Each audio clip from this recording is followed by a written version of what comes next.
Chapter 23, Chapter 20. Eliza moved into Regulus' old room. Creature had taken one look at her, the last bastion of the Blacks, a Slytherin, a dark witch, and had almost burst into tears. The grumpy old elf was still grumpy, particularly around Sirius, but he seemed to be delighted by Eliza. She treated him kindly, far too familiar with what it was like to work for cruel masters, and he had immediately claimed her as his little mistress. After learning she was Queen of Slytherin, something that took Sirius a few days to wrap his head around, especially when she told him about how she had won the title. He immediately moved her into Regulus' room, saying it was only befitting for his little mistress. Eliza had heard quite a bit about Regulus these past few days. Sirius' little brother, a quintessential Slytherin who was too scared of his parents to do anything but please them and too proud of his heritage to rebel. Sirius called him soft, but Creature called him kind, a glowing endorsement from the house elf. She had spent the past few hours unpacking her trunk for the first time ever. It was an almost overwhelming feeling. She had packed all her clothes away in her wardrobe, muggle and wizard alike, and after speaking to Creature, he gladly popped in with a huge standalone bookshelf to run alongside one of the walls of the bedroom, next to an old dark wood desk. Slowly, Eliza began filling up the bookshelves. She placed her school texts on the bottom shelf, going from first year to third year, although she gave Creature the Lockhart books so he could use them as kindling. Then she began stacking the shelves with all her other books, history ones, illegal ones, birthday gifts, and extra studies on runes and alchemy. It was ridiculous how much she had managed to fit into her trunk, really. She piled all of her potions texts onto one corner of a shelf and then her cauldron, obsessively ordering her empty phials and flasks. Once all of that had been emptied out of her trunk, what remained was only her most treasured items or miscellaneous bits and bobs that hadn't left the bottom of her trunk in years. She got to work. Stepping back sometime later, Eliza could almost cry. This was the first time she had ever seen all of her possessions in one place. On the shelf rested Daphne's journal, full of family magics. In an ornate frame rested a picture of her and her court. They were down by the Black Lake at the end of last year. Eliza had been reading, Theo resting his head on her lap as they both relaxed in the sun. Daphne and Draco sat to their left, Draco focusing intensely on painting Daphne's nails until Blaze shot a hex at Draco. The two boys ended up tackling each other, about to start fighting before the picture reset again. Next to that picture rested the gorgeous hair clip Narcissa had given her for the Yule Ball, and next to that was a small chipped piece of ruby red stone. A shard of the Philosopher's Stone, now nothing more than a pretty rock from her first year. There was a fancy chess set and a small silver metal hippogriff that pranced around in a circle when touched. Hufflepuff's cup sat next to a small dark wooden box. It was filled with every letter she and Tom had ever exchanged, including the sporadic postcards he liked to send to her. She did feel at home in the Slytherin green room. It was still strange to think of it as hers. Creature paraded back into the room, a silver tray piled with sandwiches that he set on her desk that held all of Eliza's to-be-completed summer assignments. "Is the little mistress settled in?" Creature croaked out, gazing up at her. "Yes, Creature," Eliza said, looking around her new room. "I think I am. Of course things weren't perfect." Sirius had no idea what to do with a normal teenage girl, let alone a girl like Eliza. While she was content to stay in the library and work on her summer homework, Sirius seemed to want to make up for lost time. Eliza didn't mind the shared meals, nor the occasional game of Quidditch, but she was at heart an independent person, and once she and Sirius had stopped walking on eggshells around each other, it had led to some heated discussions. "Eliza," he had called from the library door, "tease out. I'll come down later." Eliza had responded, reading a book on old blood magic that Creature had found for her. "Well, what if instead you came down now?" Sirius had parried in a joking tone, but Eliza felt her hackles raise. "You can't tell me what to do," she said scornfully, slamming her book closed. "I'm your guardian," Sirius had protested. "You haven't been for the past 13 years, Eliza has said, and promptly left to go to her room.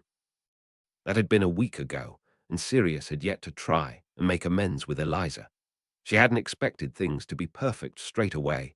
She was more than happy to just have a place to finally call home, but the argument still made something in her twang. Maybe she just wasn't made for domesticity. She had confessed most of her fears to Draco. The Malfoys were nothing like Sirius, and part of Eliza wished Narcissa had gone through with her original plan and also tried to claim guardianship of Eliza. They understood her better than Sirius, even if the man had given her a home to go to. Creature had been sending her meals to her room since her and Sirius' argument, but after the third day of both her and Sirius moping in their respective areas of the house, he had stopped. He refused to get involved with petty arguments and silly masters. She couldn't blame him, really, but she had taken up her old habit of sneaking about to get food at odd times of night so as to avoid Sirius. But that only worked for so long, mostly because Creature had locked both Eliza and Sirius in the kitchen after a week of them avoiding each other. "We need to talk," Sirius said eventually, and Eliza conceded, pushing herself up to sit on the kitchen counter. "Okay," Sirius said, heaving a sigh and running a hand through his unruly hair. "I'm not trying to be your father," he said eventually into the silence of the kitchen. "And I know you don't want me to be. I know that whatever James and Lily are to me, they won't ever be the same for you. I understand that, Eliza." "No, you don't," she cut in. Her voice was small, withdrawn, and tired. She was so tired. "You don't understand what it's like because you've never had to go through it. You had shitty parents, okay, but you've never been alone. You've never been trapped in a cupboard alone. Locked in a cellar alone, pushed from the roof of a building because, hey, let's see if the freak can fly. Before Hogwarts, I have always been alone." Eliza finished meeting serious eyes that were shining wetly in the dawn light streaming through the kitchen window. "I've always been alone," she repeated before she could drive her point home. "So I'm independent and prideful. I don't like being told what to do, and I learned everything in my life the hard way, and so the only choice I know how to make is the hard one. I'm difficult, I'm not what you expect," but Eliza paused, taking a deep breath. "I'm willing to try, but I'm only willing to try if you are too." The silence that hung in the kitchen was heavy. It constricted her lungs, and she watched Sirius in tense anticipation. That seed of hope she had harbored in her chest since Ostara began to unfurl as she watched his pensive expression. "Please tell me you want to try, okay?" Sirius said finally. "Okay. So what now?" Eliza asked hesitantly as Sirius once again ran a hand through his hair. "Now we set some boundaries, and if you let me, I hug you to death." Eliza let out a choked laugh and slipped of the countertop, and Sirius immediately scooped her up into a crushing hug. It wasn't perfect, but it was theirs. Things were a lot better after that. She shared designated meals with Sirius, and if she ever wants a break, all she had to do was say and let Creature deliver her food. Sirius didn't like her snooping at the really dark magic books in the library, but when Eliza finally lets him see her own personal bookshelf, he quickly changed his stance, as long as she didn't intend to practice it. He taught her about the Black history and told her stories about Regulus. She even managed to share civil conversations with the portrait of Walburga Black, who simply adored her. She spent most of the time exploring the house after she completed all her summer assignments. Hogwarts work really was laughable after the year she had spent studying from Salazar Slytherin's personal library. She was sure she could sit her owls right now and pass. It was surprisingly in her own room that she made her first discovery. She had been putting away her alchemy assignment, essentially an in-depth look at the periodic table. Wizards were so behind on science it was laughable when her knuckles had accidentally rapped against the paneling. It sounded hollow. Never one to leave things be, Eliza investigated the drawer until finally she found a dip in the wood. Scraping at it with the tips of her fingernails, eventually she lifted up what was now obviously a false bottom of the drawer. Any magical means of protection would be detected. Sometimes simplicity was best. Pulling away the false bottom, her hands finally landed on a leather-bound, dusty journal. Taking it out of the drawer and resting it on top of her desk, Eliza stared at it curiously, brushing the thick layer of dust off it. This must be Regulus Black's. It felt like an invasion of privacy to read the thoughts of the dead heir, but once she started, she found she simply couldn't put the journal down. Mother and father argued again today. Things haven't been the same since Sirius got sorted into Gryffindor, but now he's even ignoring me. I wish things could be normal again. I start Hogwarts this year. It will be strange to be away from home. The Hat wanted me in Ravenclaw, but I managed to get into Slytherin. Sirius looked disappointed, but that can't be helped. Legacy is more important than the feelings of a 12-year-old, or mine. I'm enjoying Hogwarts, even if the lessons are dull, the people are nice. Sirius ignores me at every turn, but I didn't expect anything else. Maybe he'll grow out of it soon. I'm the newest seeker for Slytherin. As a second year, I'm the youngest on the team. There's something quite freeing about flying. I don't need to be a black when I'm at one with the wind. I never knew Sirius could be this cruel. He used to be my hero. I don't know where it all went wrong. Maybe it had never been right to begin with. I miss home and Creature. This summer is the worst yet. Sirius ran away. He left me to join James Potter. The brother he never had. My parents never expected to train me to be the heir. Their expectations are more crushing than the Cruciatus. There's talk of a Dark Lord who will bring back our traditions and protect us from muggles. Things are changing, I know it. My parents think I should join this man, his Death Eaters. I won't admit it to anyone else, but I have doubts. He doesn't seem like the man he used to be. Black's bow to no one, and yet I have now been branded like cattle. I hope my parents are happy. Blood, violence, murder, more blood. These were not the ideals I swore to fight for. This is not what I gave up my pride for. Tom Marvolo Riddle, a half-blood advocating for pureblood supremacy. Who would have thought? Creature came back from the cave today by pure luck. The Dark Lord took what was mine and left it for dead. He does not care for his followers. He does not care for the world. I doubt he even cares for himself anymore. That monster's mind is so warped I doubt he thinks of anything but domination. I have to stop him. Horcruxes. No wonder he turned out the way he did. Sirius was always meant to be the brave one. It's funny how things turn out. Sirius will hopefully live his life after this. I never thought I would be one for martyrdom, but I should have known every step I have been taking would be leading me to death. The Black family madness. It takes down as many of us as it can. I wonder what it's like to die. I hope it means something. I hope Creature can destroy the Dark Lord's Horcrux and finally render that monster a man. Goodbye, Regulus Arcturus Black. By the time Eliza finished reading Regulus' journal, it was dark outside, the moon shining dimly through the curtains. It had taken her 6 hours to read his entire life. He had died so young. She understood now why Sirius always compared herself to him. Regulus had been prideful and loyal to a fault, with a quiet violence that he nurtured in his heart. And most importantly, he had stolen one of Tom's Horcruxes. When Eliza went to sleep that night, it was a fitful one. Idly, she wondered what Regulus Black would think if he knew he had died for a meaningless cause. A prideful man, sentenced to suffer not just death, but nothing. The world would forget his name. Eliza couldn't help but think that was the real tragedy. When Eliza headed down to the kitchen, the next morning her head was pounding as her thoughts chased after one another in an endless loop. So as she blearily made her way to the cupboards to pull out a coffee mug, it was understandable that she missed that she and Sirius have an extra guest. "Morning, Eliza," Sirius said chirpily, because he's a morning person like that. "Morning," Eliza muttered and shuffled out of Creature's way when he glared, letting him make her a coffee. "Yes, morning, Eliza. Morning, Professor Lupin." Eliza responded on autopilot before her brain actually caught up with the rest of her.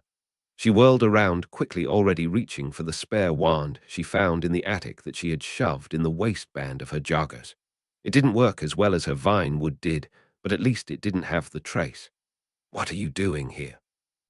she said, narrowing her eyes, and very aware she couldn't look less threatening in her muggle joggers, Draco's oversized Quidditch jersey, and a pair of fluffy rabbit slippers Blaze had given her to commemorate the time Draco had accidentally transfigured her ears into rabbit ones. "I just popped round for a cuppa, Eliza," Lupin said indulgently, and gestured to his steaming teacup. "Serious, what is he doing here?" "Why, he just popped round for a cuppa, Eliza." Eliza let out a pained groan and took a gulp of the coffee Creature just placed in her hands desperately. "Great," she said, still very much out of it, and aware that she's still half asleep. "You two have resolved your differences, and all you do is go out of your way to annoy me. Perfect. You're both horrible, not a morning person, Eliza." Remus asked in a faux innocent tone that made Eliza want to strange him. "Oh, bugger off," she snapped before shuffling out of the kitchen, hearing a bark-like laugh echo behind her. She wondered if this was how Severus felt whenever she went out of her way to annoy him. It was a wonder she hadn't been strangled. After her morning, coffee kicked in, Eliza went back to contemplating Regulus Black and the Horcrux. She very much doubted it had been destroyed, and as Regulus was quite obviously unavailable, that left only one person to go to when it came to getting answers. "Creature," Eliza called softly, pushing herself up from her desk when she heard the house elf pop into the room. "What can Creature be doing for the little mistress?" the house elf asked, adjusting its tea cozy. She made a mental note to order some of the finest fabrics around so Creature could make himself some new clothes in the future. "I need to ask you something, Creature, and I'm afraid it's not going to be easy." Creature didn't move his wide eyes away from her. "I need to know what happened to the Horcrux Master Regulus gave to you." The elf promptly burst into tears. "Oh, I tried," Creature wailed miserably. "But I couldn't. Creature couldn't destroy it. Poor Master Regulus," he sobbed, and Eliza dropped to her knees in front of him, taking his spindly hands into her own. "I need that locket, Creature. I won't order you. I know how much Regulus meant to you, but I have already removed the soul from 3 other Horcruxes. I know I can fulfill Regulus' last wish. Probably not in the way he had intended to do so, but from his musings, Eliza had gathered that the boy had admired the Dark Lord when Tom was in his youth. She could only hope he agreed with her decisions. Creature didn't take his eyes off of her for a few moments before the elf nodded sharply, disappearing and reappearing in a matter of moments. "Creature thanks you dearly, little mistress," the elf said, and Eliza smiled at him softly. "Now go and steal back some of those ornaments Sirius keeps trying to throw out. I know you want to." Creature smiled and disappeared with one last pop, leaving Eliza alone in the room of a dead man with a piece of the Dark Lord's soul. The locket was a garish thing, heavy and ornate, and it seemed to pulse as Eliza held it, like a heartbeat. With all the ambient magic in the black ancestral home, Eliza had no doubt the locket would be just as strong as the diadem. Brushing her fingers over the emerald green gems, Eliza realized she would have to tell Tom she had found yet another Horcrux.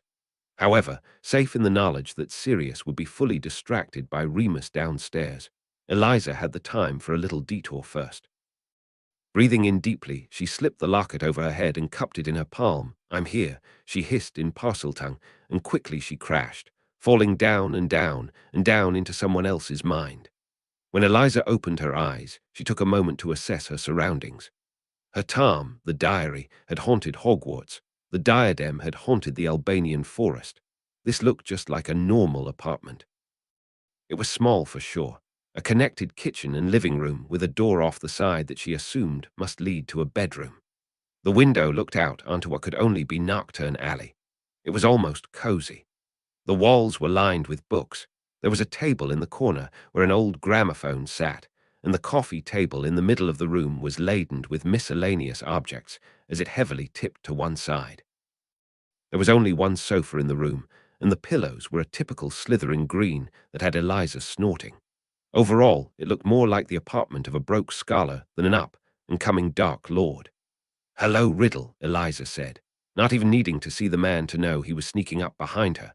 She turned around to face him anyway. "Hello," Riddle responding in kind, tilting his head as he studied her, which instantly told Eliza how much curiosity he was hiding. There was one thing common in all the soul pieces she had spoken to. They were all absolutely ravenous for knowledge. "And just who are you?" Riddle spoke, the smooth baritone of his voice dripping like honey as he slowly moved forward.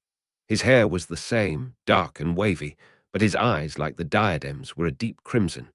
She wondered if it was an effect of splitting his soul too many times or simply another ritual gone wrong. "I'm sure it would be easier to simply show you," Eliza suggested lazily, even as Riddle prowled closer. She had no need to be afraid of Riddle, not anymore.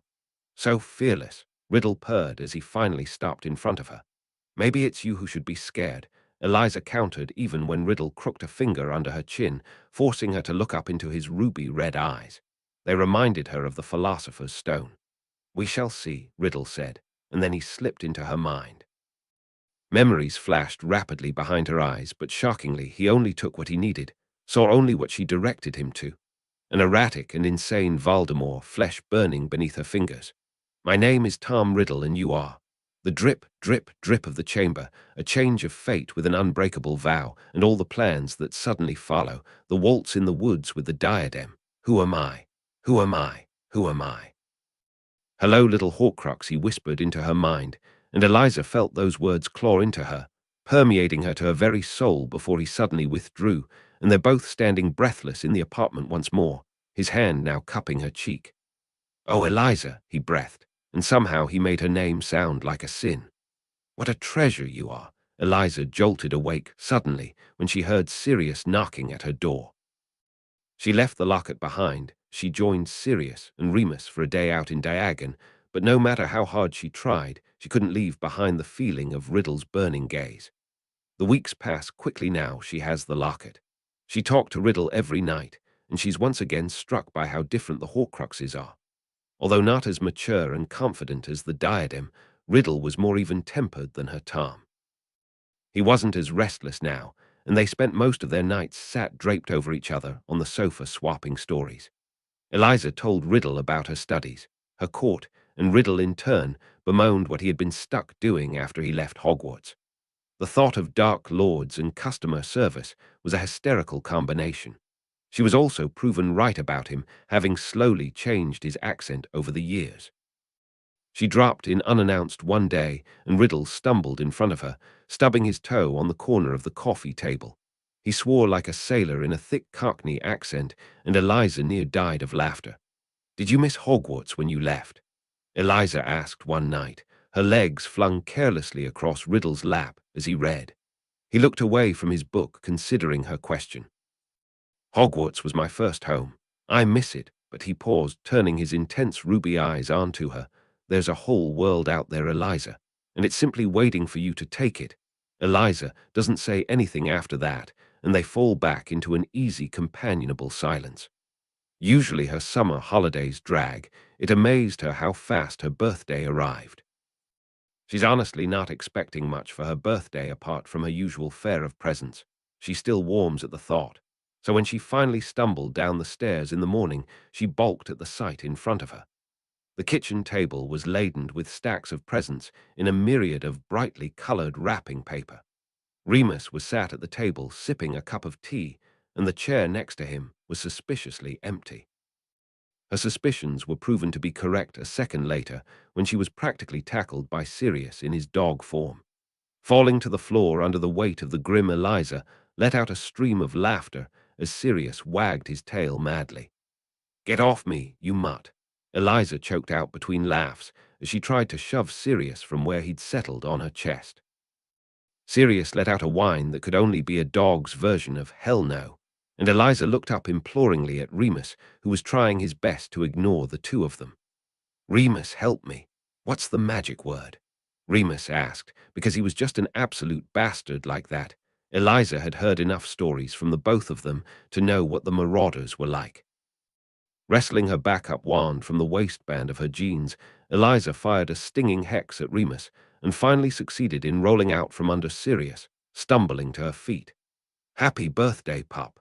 Sirius cheered as he shifted back, plonking down in his seat next to a pouting Remus. "I hate you both."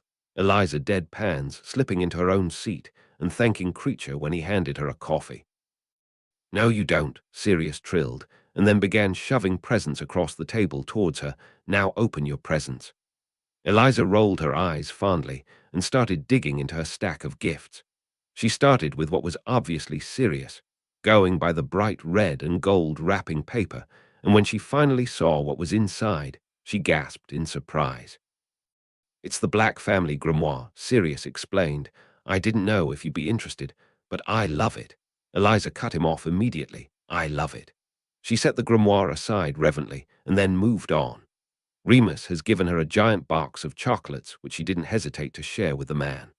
Theo had given her a brand new knife set for ancient runes. The different metals interacted differently when carving, and Eliza had been wanting to experiment for ages. Blaze had gotten her a new black leather satchel, considering hers was now falling apart at the seams, and Daphne had sent over another picture in a frame, this time a picture of them all at the Malfoy Yule Ball, smiling at the camera.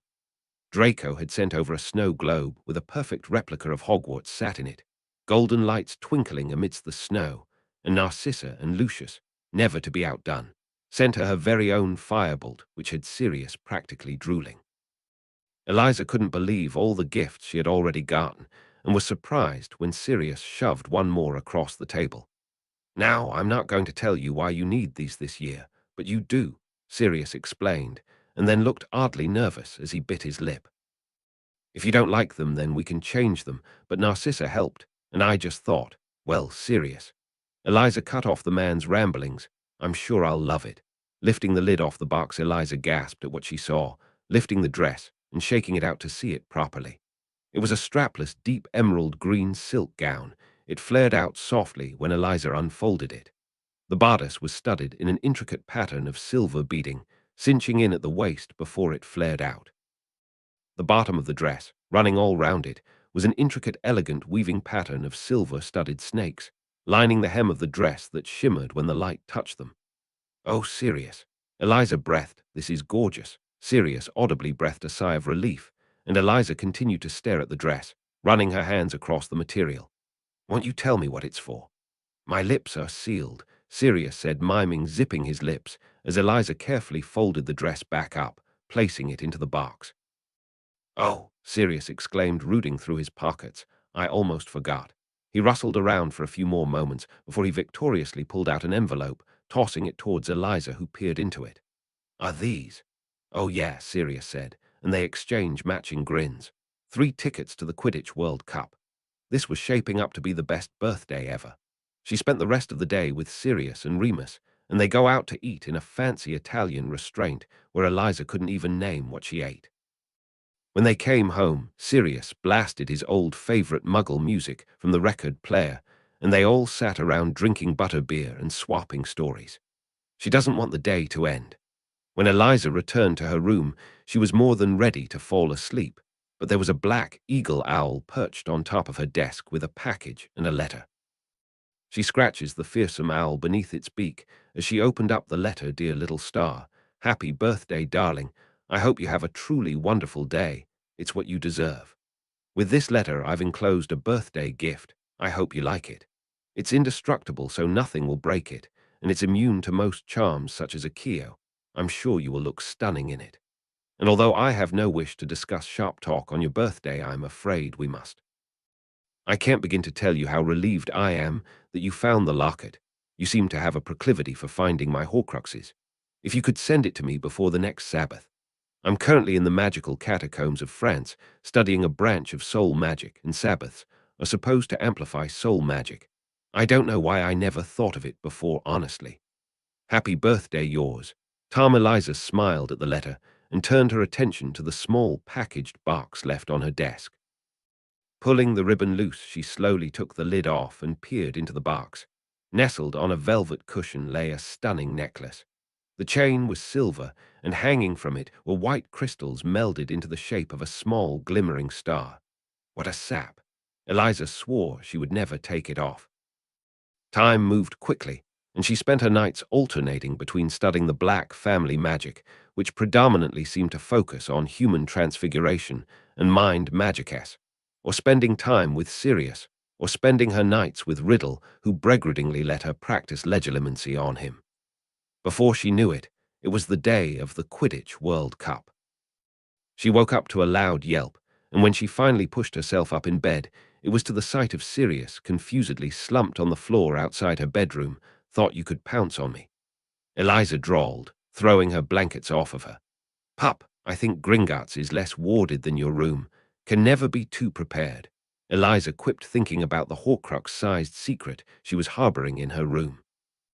"Your paranoia is ruining my fun." "Good." With a bark of laughter, Sirius disappeared down the hall to wake up an unsuspecting Remus as Eliza got ready for the day. She pulled on one of Draco's Quidditch jerseys, house pride, and pulled on some jeans, foregoing her wizard's robes.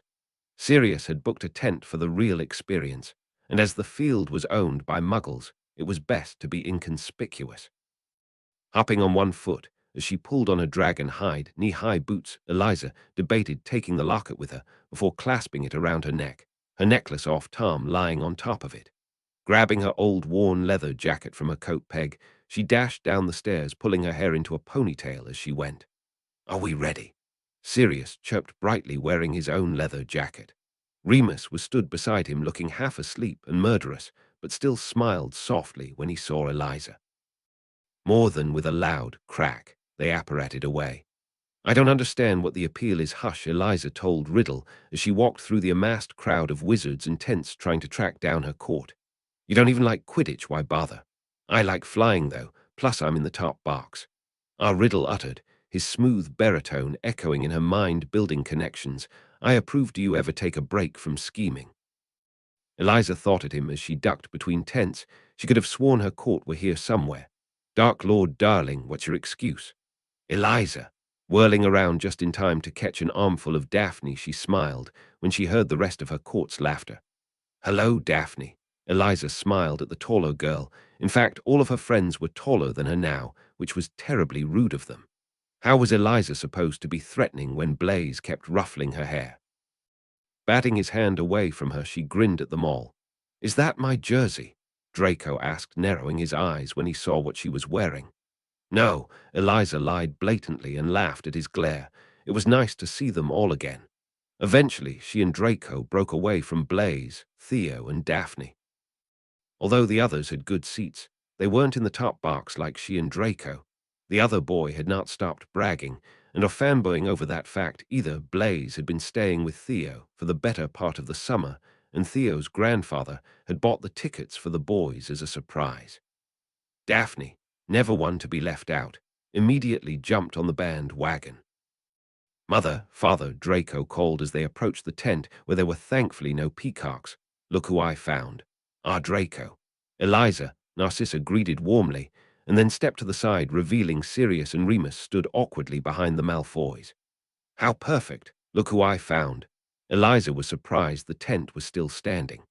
Sirius met her eyes and mouthed a "help me" over Narcissa's shoulder, but immediately plastered an innocent expression on his face when Narcissa looked back at him. Lucius, obviously catching the gesture, seemed to muffle a snort before smiling at Eliza. "Lovely to see you, Eliza. Have you had a nice summer?" "Brilliant, Lucius. Have you had fun terrorizing the Board of Governors this summer?" Remus seemed to choke at that, but Lucius simply chuckled. "Indeed, Abraxas, son, I do love the Malfoys. It's rare you find Slytherins so loyal. Could you reminisce in your own head?" "I could. Great, the introductions are out of the way," Draco exclaimed. "Can we go now?" It was rare to see Draco so caught up in such childish glee, and Eliza had to laugh. "Of course, Draco. Lead the way." The top box was filled with an interesting selection of people, most of which were Weasleys. Thankfully, they didn't try to bother them, although Ron kept sending her and Draco wary looks. When Eliza saw the minister, she allowed an easy-going, charming smile to slip onto her face, and she and Lucius exchanged glances before slowly meandering over. Sirius took one look at their scheming faces and rolled his eyes, dragging Remus over to their seats. Gryffindors. "Hello, Minister," Eliza said smoothly, and felt Riddle perk up in interest.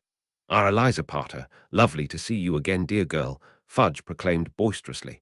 "Likewise, Minister," Eliza replied easily and watched as the minister turned to the large, burly man standing next to him. "This is the Bulgarian minister. This is Eliza Potter," Fudge over-accentuated when talking to the man. The Bulgarian minister looked at him blankly, and beside her Lucius let out a small, long-suffering sigh. "You know," Fudge blustered, "Eliza Potter, girl who lived." At this, Fudge tried to discreetly gesture to the faded pale lightning bolt scar that ran down the side of her face. At this, the Bulgarian minister started to babble, and Riddle snorted. "He can understand English, you know. He just doesn't like Fudge, you know, Bulgarian." Of course," Eliza echoed, and after finishing her idle chit-chat with Fudge, it was always good to have the minister in your pocket. A Lucius Malfoy life lesson. She slipped into her seat beside Sirius and Remus and settled in to watch the game. The celebrations lasted well into the night. Draco ended up crashing with Eliza in her tent after he tried a bit of fire whiskey, much to Eliza's amusement. It was some time later when Eliza was woken up to the sound of a loud bang coming from across the campsite. She shot up with a gasp, instantly reaching for her spare wand that she kept beneath her pillow as another loud bang came again. "Eliza!" came Sirius' panicked voice. What's going on? Eliza asked sharply as she shook Draco awake, shoving his shoes in his direction as she turned to face Sirius. Death Eater attack. Head for the woods and I'll come find you later. They have muggles. They're civilians. I need to help. She sometimes forgot that Sirius used to be one of the top Aurors before the war, if there had ever been a time before the war. Go, Eliza said sharply. You know I can hold my own. Sirius let out a sigh of relief, but before he dashed out, he leveled her with a serious stare. Stay safe. I'll be back as soon as I can. Eliza nodded and turned to Draco, who now stood, wild-eyed and panicked. Death Eaters at the World Cup. This wasn't Tom's doing. It could just be a random attack, but get out of there, and don't risk it. Came Riddle's voice, clear and sharp, and Eliza nodded decisively, grabbing Draco's sleeve and dragging him out the tent, pocketing the dagger she had kept under her pillow as she went. You could never be too careful. Immediately they were assaulted by burning tents and smoke as they battled their way through the crowd. My parents. We don't know where your parents stand, Draco. My priority is keeping you safe. Everything else we can worry about later. Draco swallowed loudly, but nodded in agreement as they ducked and weaved through the trees until they reached the tree line. It was cold and dark, but Eliza wouldn't risk casting a Lumos in case it alerted anyone of their presence. They kept walking in silence until finally they reached a small clearing in the trees lit up by moonlight. We can stay here for a while, Eliza ordered, and Draco slumped against one of the tree trunks, running a hand through his blonde hair. Do you think? I don't know, Draco. I don't know, and it was true. Was this Voldemort finally acting at last? Was it a desperate stunt by Death Eaters who had no concept over what they had truly been fighting for? And was Lucius among them? She didn't know. It's okay, little star. Just focus on staying safe. Riddle's voice had no right being as soothing as it was. Could only have been 10 minutes before a rustling came from the trees around them.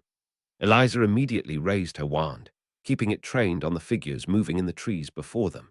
A curse was on her lips before she finally saw who it was who had stumbled upon them in the forest. Theo and Blaze both stumbled into the clearing, Daphne thrashing in their arms as she sobbed hysterically. Daphne, Draco called, rushing over to the hysterical girl, grabbing her and pulling her in closely. What's going on? It's Astoria, Daphne choked out between sobs. We got separated. I don't know where she is. I don't. Draco cut off her hysterical words by pulling her closer, whispering soothing words to her in an effort to calm down. Daphne was usually unshakable, but nothing was more important than family, and hers was now under threat. Where did you last see her? Eliza asked coolly, already feeling herself entering a different frame of mind, where everything fell away, and it was just her and her instincts and her mind screaming at her to act. We had just passed the tents where Selwyn had been staying. Eliza nodded.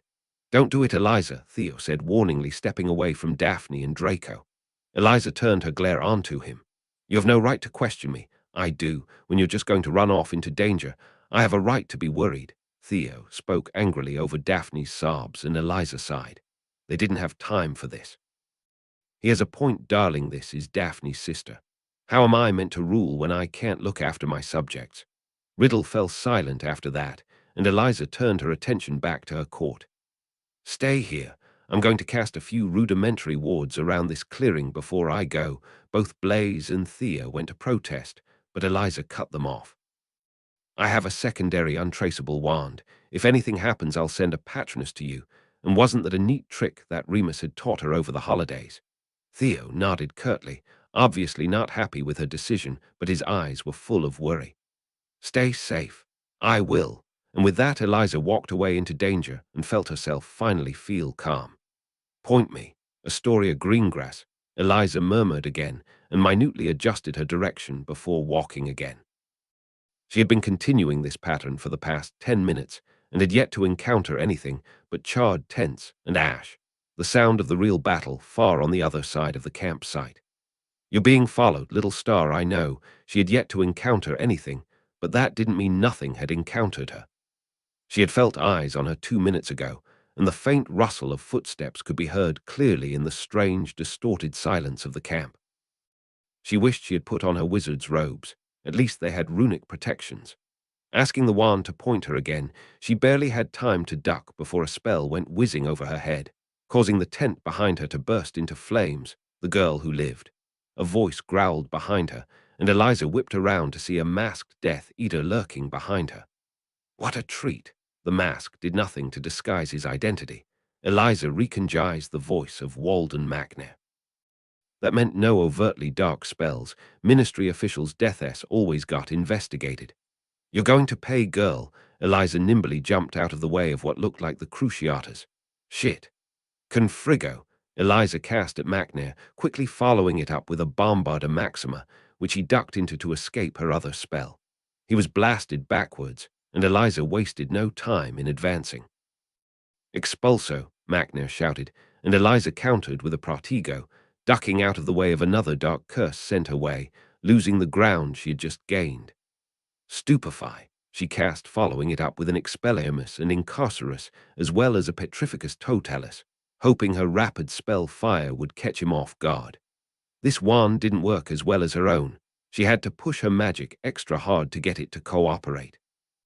Her heart was pounding, her blood singing, and Eliza wanted nothing more to just let herself unleash on the man. As long as you make it look like an accident, you can do anything, Riddle told her as Macnair shot what looked like an entrails expelling curse at her. It would be unfortunate if Macnair died in a freak accident, what with all the shrapnel lying about. Eliza felt a twisted grin cross her face and allowed herself to laugh maniacally. Oh, Macnair, you have messed with the wrong girl. Eliza immediately lobbed Macnair with a bone-breaking curse, as well as Engorgio Scullius, which he infuriatingly blocked. Macnair sent another Jinx her way, cutting into her arm. The sharp stinging made Eliza hiss in pain, and her magic rolled around her in anger. Eliza quickly cast another succession of Jinxes and smirked when her knee reversal Jinx got through his shield. Taking his moment of distraction, Eliza smiled nastily and cast a blood-boiling curse at the man. He immediately dropped down to the ground, screaming loudly as his blood boiled beneath his skin, running down his eyes. Eliza smiled and stalked closer to his writhing body. Somehow Macnair summoned enough strength to murmur the counter spell and immediately sent a cutting Jinx at Eliza, which she deflected easily with a lazy wave of her wand. Now that wasn't very nice, she cooed, reveling in finally having the upper hand. Crucio, she purred and watched as the man immediately contorted, screaming out in agony.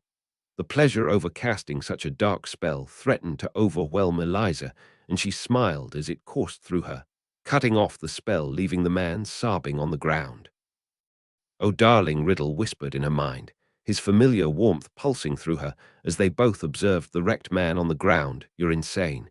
You bitch, Macnair choked out between heaving gasps, and Eliza felt her grin grow wilder.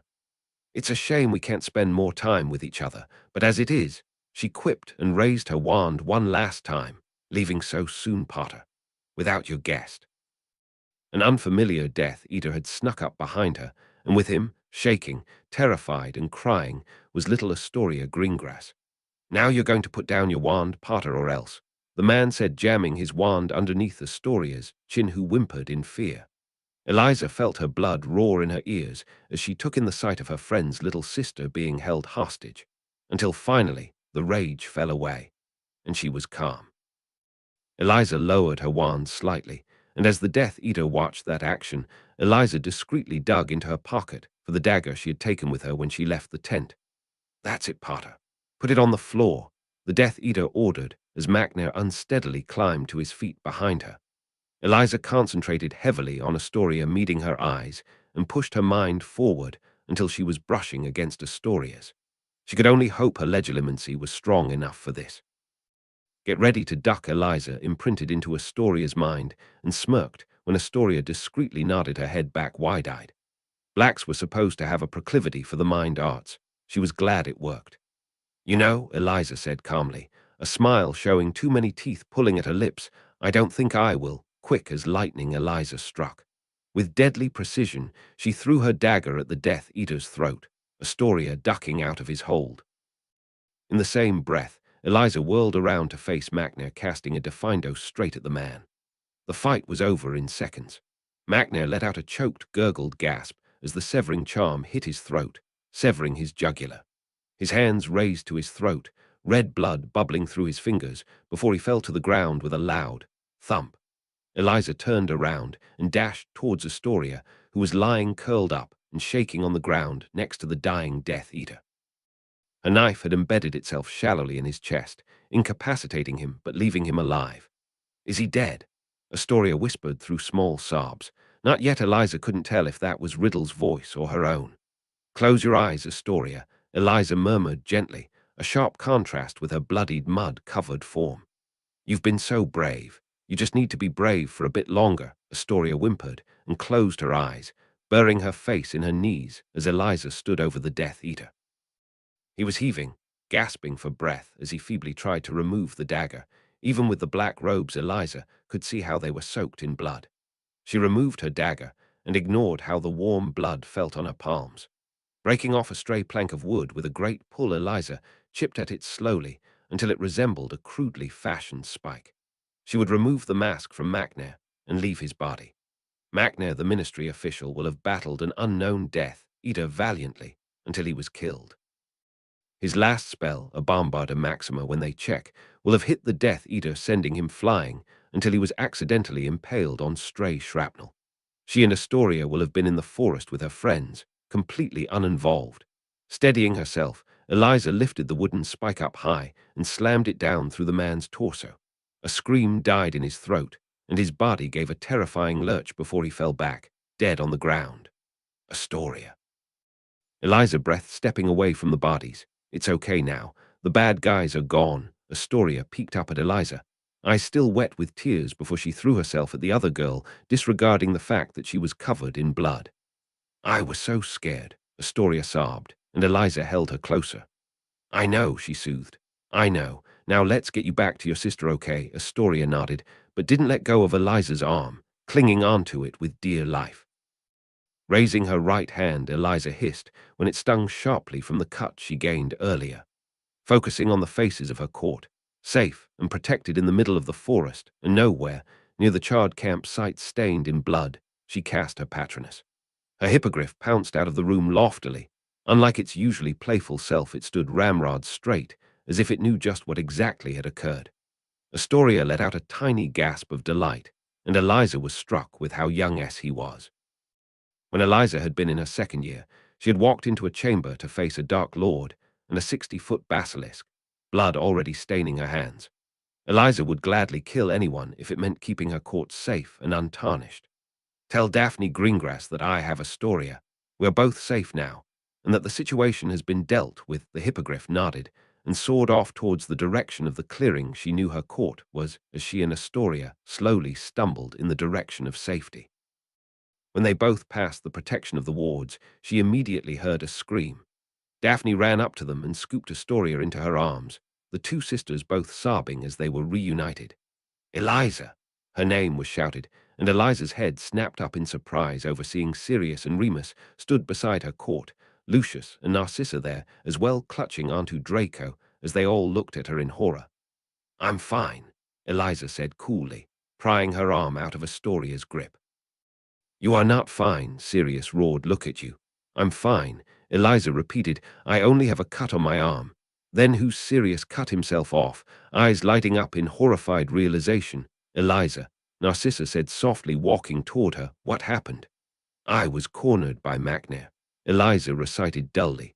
"Some other Death Eater captured Astoria to get me to comply. I wouldn't let that happen." She wondered what she looked like, clothes ripped, covered in mud and dirt, clammy hands tightly wrapped around a wand that wasn't hers, and covered in murdered men's blood. "They would have killed me, so I had to kill them," went unsaid. "And what's the official story?" Narcissa said, as fast and accepting as ever. Eliza wanted nothing more than to slump into her comforting embrace, but she knew it wouldn't end well. Not when there was static still trapped under her skin, ozone crackling about her as her magic prepared for a threat that was now long gone. Macnair confronted the Death Eater and was tragically killed. His last spell sent the Death Eater flying into the stray shrapnel, impaling him. "They will find the evidence they need," Eliza reported as her heart finally calmed to a dull, steady thud. She thought she heard someone retch. She couldn't tell if it was Sirius or Remus. "Eliza saved my life," she heard Astoria whisper, and they all turned to look at the small girl huddled into Daphne, big blue eyes looking adoringly on Eliza. She saved me from the bad guys. She's a hero.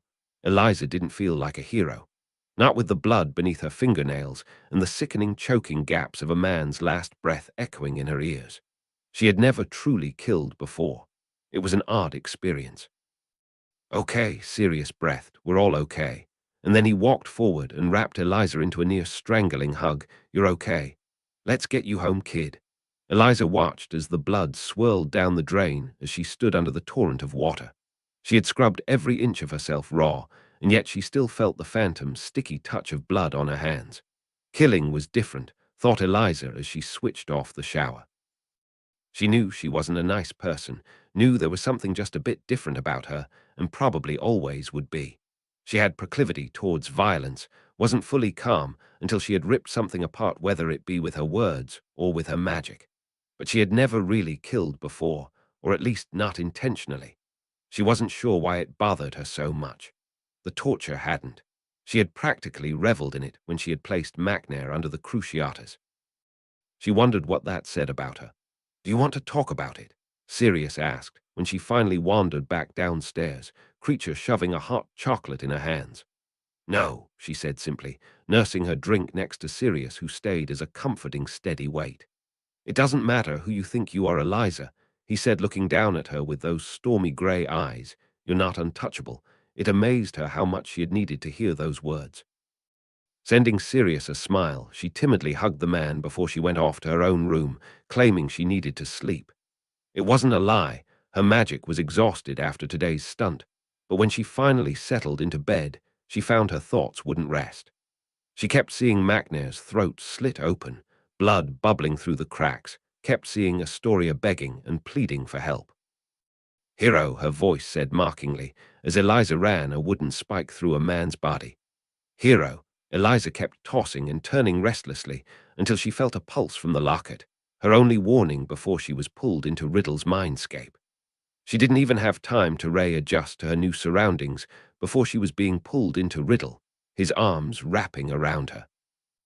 Riddle was warm and solid, and so tall, Eliza's head rested on his chest, and she felt herself melt into him just a bit, slumping into his embrace as Riddle held her tighter. You were so brave, little star. Eliza felt her eyes burn as she tried to press closer to Riddle, until there was no space between them, as if they were trying to pour their souls into one another. In a way, maybe they were. I don't know why I'm so bothered, Eliza confessed quietly, and suddenly she was being scooped up into Riddle's arms, and she let out a squeak. Riddle walked them both backwards until he was sat, lying on the sofa with Eliza on top of him, his head on her shoulder, and his arms still wrapped around her. Your first kill is always the hardest, Riddle said calmly as Eliza sunk into his embrace. Was it for you? Riddle went quiet at that and seemed to absent-mindedly play with a strand of her hair as he contemplated her question. Myrtle Warren meant nothing to me. She was but an accident, and as such I felt no guilt over the situation.